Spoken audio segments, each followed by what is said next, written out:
मैं कोई गलती तो नहीं कर रहा हूँ? मेरे पीछे पीछे आ गए।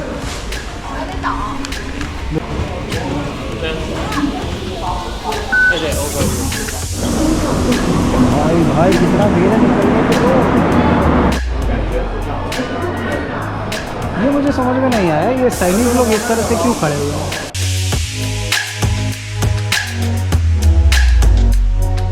भाई साहब ये पार्किंग देखो, पूरा इलेक्ट्रिक व्हीकल से भरा पड़ा है।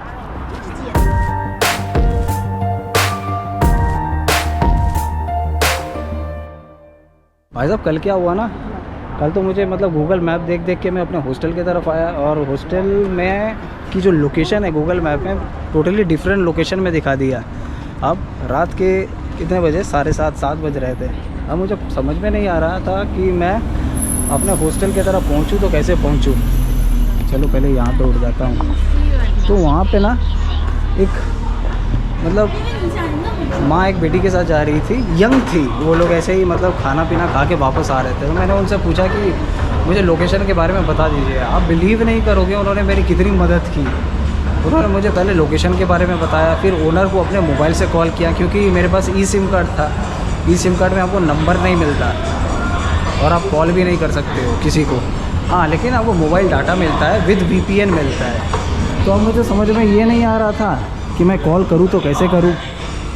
उन्होंने अपने मोबाइल से सबसे पहले कॉल किया, और कॉल करने के बाद वो लोग मुझे मतलब उस जगह तक ड्रॉप किया। फिर वापस उन्होंने वो चेक करने के लिए आए कि मैं पहुंचा कि नहीं पहुंचा। तो मैं मानना पड़ेगा। Okay, 强化安全措施，请您不要携带人体罩、刀具等性感物品。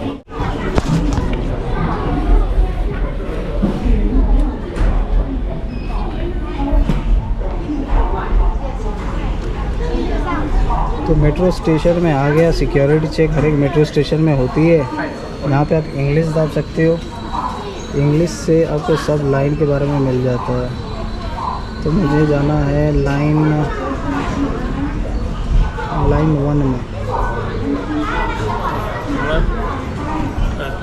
It's okay? 还是我呀，谢谢。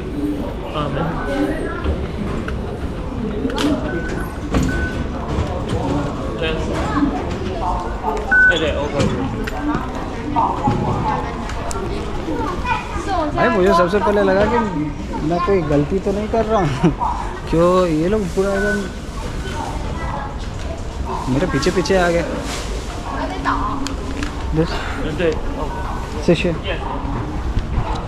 मुझे समझ में नहीं आ रहा ये 3-4 वहाँ पे ना। एक्चुअली आप मेट्रो स्टेशन में घुसते हो, कोई भी मेट्रो स्टेशन में, तो यहाँ पे बैगेज चेक होती है, सब कुछ चेक होता है। तो 4-5 ये लोग चाइनीज़ में बोलने लगे। क्या बोलने लगे? मैं पहली बार रिकॉर्ड कर रहा हूँ, मुझे लगा रिकॉर्ड करने का मना है क्या, डिलीट कर दूँ, क्या करना है बताओ। तो उसके बाद उधर से एक ऑफिसर आ रहा था, तो मैं कहाँ जाना है, तो वो लोग हेल्प करने लगे कि भाई साहब ये है कि बताओ कहाँ जाना है, हम तुम्हारी टिकट करवा देते हैं। और शायद थोड़ा सा कैमरा देख के ज़्यादा ही हेल्प कर दिया, टू बी वेरी ऑनेस्ट। कल ये लोग इतना एक्टिव नहीं कर रहे थे जितना आज, लेकिन कोई बात नहीं। तो मैं उस माँ और बेटी के बारे में बात कर रहा था। वो मुझे दूसरा लोकेशन तक छोड़े, फिर उन्होंने अपनी बेटी को छोड़ के फिर से अपनी इलेक्ट्रिक बाइक में वापस ये देखने के लिए आई कि मतलब हॉस्टल में मैं अंदर गया कि नहीं। तो काफ़ी हेल्पफुल लोग हैं यहाँ पे। तो यहाँ की जो सबवे है कुछ इस तरह से दिखती है। तो टिकट के बारे में, वो मशीन से आप टिकट ले सकते हो, और काउंटर भी लगे पड़े हैं, काउंटर से भी आप टिकट ले सकते हो। ऐसी टिकट होती है। सिंगल जर्नी की टिकट ये मुझे 5 युआन में मिला। तो 5 युआन आप समझ लो ये है कि इंडिया के हो गए 55 रुपये, और यहाँ से 12 किलोमीटर दूर है भाई साहब। तो काफ़ी चीप है यार, काफ़ी चीप है, ये तो मुझे कहना पड़ेगा। आप यहाँ से मेट्रो में कहीं भी जा सकते हो, आपको कोई भी दिक्कत नहीं होगी। ऐसा है कि आप पूरा बीजिंग घूम सकते हो। तो ये हमारी मेट्रो आ गई। चलते हैं मेट्रो की तरफ और मेट्रो में घुसते हैं।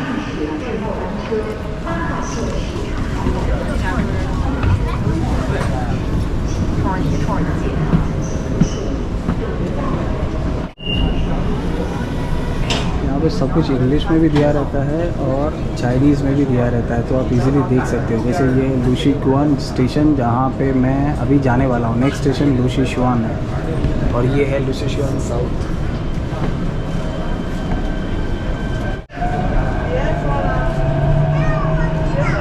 तो चाइनीज़ मेट्रो कुछ इस तरह से होती है।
भीड़ देख रहे हो मेट्रो में, काफ़ी भीड़ हो रखा है। ये स्टेशन डोंगडोंग है,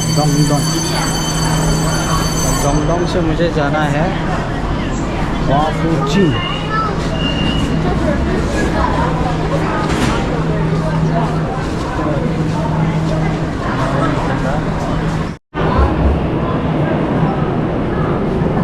तो मुझे अभी ट्रांसफ़र करना है लाइन नंबर 1 में। देखो यहाँ पे लाइन नंबर 1 दिया हुआ है, तो अभी हम लोग जाएंगे एस्केलेटर पे। ये है डोंगडोंग से वाफूची, जो कि बीजिंग की सबसे बड़ा और पुराना शॉपिंग स्ट्रीट है। तो कुछ इस तरह से दिखती है बीजिंग चाइना की मेट्रो, जिसे सबवे भी कहते हैं। तो मुझे यहाँ से एग्ज़िट नहीं लेना है, मुझे लाइन नंबर 1 में जाना है। यहाँ पे दीवार पे भी इंग्लिश में लिखा हुआ है transfer to line number 1 ABCD, यहाँ पे भी लिखा हुआ है। तो मार्किंग काफ़ी अच्छे से किया हुआ है। देखो यहाँ पे भी लिखा हुआ है लाइन 1 और नीचे भी लिखा हुआ है लाइन 5। तो अभी मैं लाइन नंबर 5 से लाइन नंबर 1 की तरफ जा रहा हूँ। मैं इसके पहले रशिया में गया था और अभी मैं चाइना में हूँ। दोनों की इंफ्रास्ट्रक्चर काफ़ी सिमिलर है एक्सेप्ट पॉपुलेशन। सब रशिया में उतना ज़्यादा पॉपुलेशन नहीं था और यहाँ पे मतलब कह सकते हो हमारे इंडिया की तरह ही पॉपुलेशन है। ऑब्वियसली ये जाहिर सी बात है क्योंकि ये चाइना है। देखो यहाँ पे इतनी पॉपुलेशन होने के बावजूद भी मतलब मेट्रो की जो क्लीनलीनेस है वो काबिल तारीफ़ है ना, आप खुद ही देख लो। बाकी ये जो सबवे है ये काफ़ी पुरानी है वैसे, ये मतलब ऐसा नहीं है कि बहुत ज़्यादा नया है।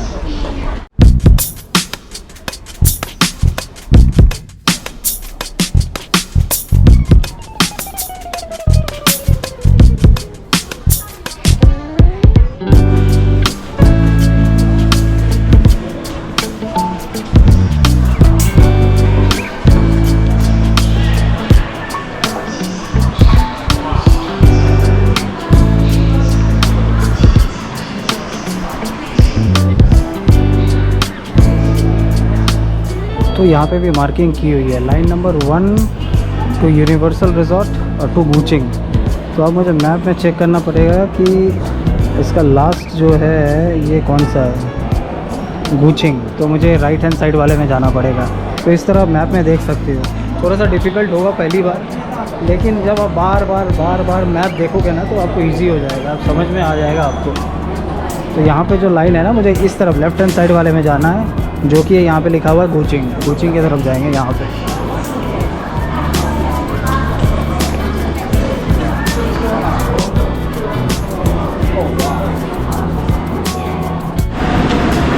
तो आज रही है अपनी मेट्रो जा रही है गुचिंग की तरफ। मुझे बस एक स्टेशन तक जाना है, जो कि मेरी स्टेशन है वांगफुजिंग।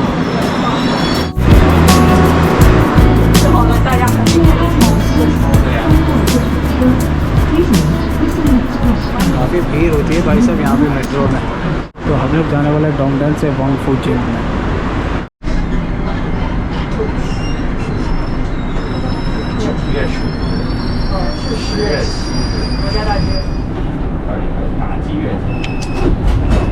भाई साहब आ गई अपनी स्टेशन वांगफुजिंग।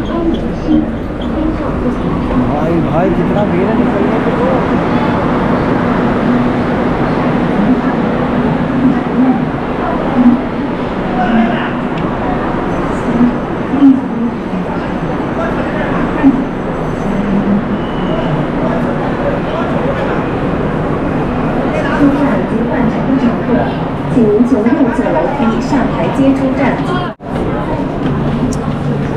मुझे जाने का है ओरिएंटल प्लाज़ा की तरफ, जो कि सबसे नज़दीक पड़ता है वांगफुजिंग स्ट्रीट के पास। तो यहाँ पे मार्किंग लिखा हुआ है एग्ज़िट ए।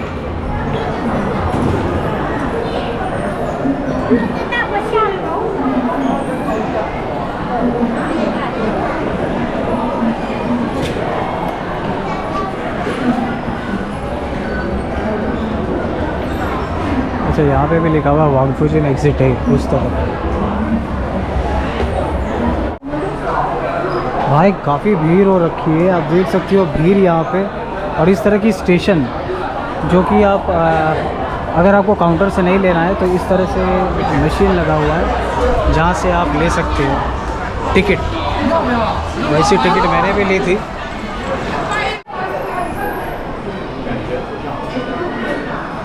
ये मुझे समझ में नहीं आया, ये सैनिक लोग इस तरह से क्यों खड़े हुए हैं। मतलब मैं काफ़ी जगह में देखा, हो सकता है कि मतलब गोल्डन वीक चल रहा है। 1 अक्टूबर से लेके 7 अक्टूबर यहाँ पे गोल्डन वीक चलता है। गोल्डन वीक इसलिए मनाई जाती है क्योंकि 1 अक्टूबर में चाइना का नेशनल डे था। और ये पूरी वीक को ही एज ए मतलब रेस्पेक्ट, जिससे कि लोकल लोग को घूमने का समय मिले अपने देश को, इसलिए इसे प्रमोट करने के लिए गोल्डन वीक मनाई जाती है। 1949 में माओ ज़ेडोंग, जो कि father of people Republic of China, जिन्होंने फाउंडेशन डाला था चाइना का, इसलिए इस दिन 1949 1 अक्टूबर में किया था उन्होंने। इसलिए इसका बहुत ज़्यादा ही महत्व है चाइनीज़ लोगों के लिए यहाँ पे। तो मैं फिर से एक ऐसे देश में आया हूँ जहाँ पे नेशनल डे सेलिब्रेशन हो रहा है। पिछले बार रशिया में गया था तो वहाँ पर भी नेशनल डे सेलिब्रेशन हुई थी। और मैं यहाँ पे चाइना में आया तो ये वीक में भी नेशनल डे सेलिब्रेशन चल रहा है चाइना का। और बाकी किस तरह से मैं आया, किस तरह से बीजिंग की मेट्रो दिखती है, वो तो मैंने आपको दिखाई दिया। काफ़ी सुंदर सी जगह है, काफ़ी अच्छे से मेंटेन किया हुआ है, सभी कुछ वेल ऑर्गेनाइज्ड है। सबसे पहले आपको मेट्रो के बारे में जानने में थोड़ा सा तकलीफ़ होगा, लेकिन जब बार बार आप मेट्रो की जो पिक्चर होती है वो देखते रहोगे ना, तो आपके लिए इजी भी हो जाएगा। और एक मैप है जो कि आप अपने मोबाइल में बिल्कुल डाउनलोड कर लेना। उस ऐप का नाम है दीदी ऐप। दीदी ऐप से आप टैक्सी बुक कर सकते हो। टैक्सी बुक करने की ज़रूरत नहीं है, लेकिन दीदी ऐप में ना सब कुछ थोड़ा सा इंग्लिश में वर्णन किया हुआ है, तो आपके लिए ईजी हो जाता है मैप को मतलब ट्रैक करना। वो एक मैप है जिससे कि आप थोड़ा सा हेल्प आपको मिल सकता है। तो ये तो कोई शॉपिंग मॉल के अंदर आ गया मैं। ऑब्वियसली ये शॉपिंग स्ट्रीट है, तो मेट्रो की लाइन भी शॉपिंग एकदम स्ट्रीट में ही खुली है। अभी ऊपर चलते हैं, देखते हैं नज़ारे क्या है। पहले स्ट्रीट में निकलता हूँ, देखता हूँ माहौल कैसा है वहाँ का, फिर किसी मॉल को एक्सप्लोर करूँगा। बाकी इस वीडियो को मैं यहीं पे एंड करता हूँ और थोड़ी देर के बाद नई वीडियो शुरू करता हूँ। आई होप आपको बीजिंग की मेट्रो किस तरह से ऑपरेट होती है वो समझ में आ गया होगा। बाकी अभी मैं एक मॉल में आया हुआ हूँ, थोड़ा सा एक्सप्लोर करता हूँ और फिर आपके साथ बात करता हूँ। चलिए, शेशे फ्रॉम चाइना बीजिंग।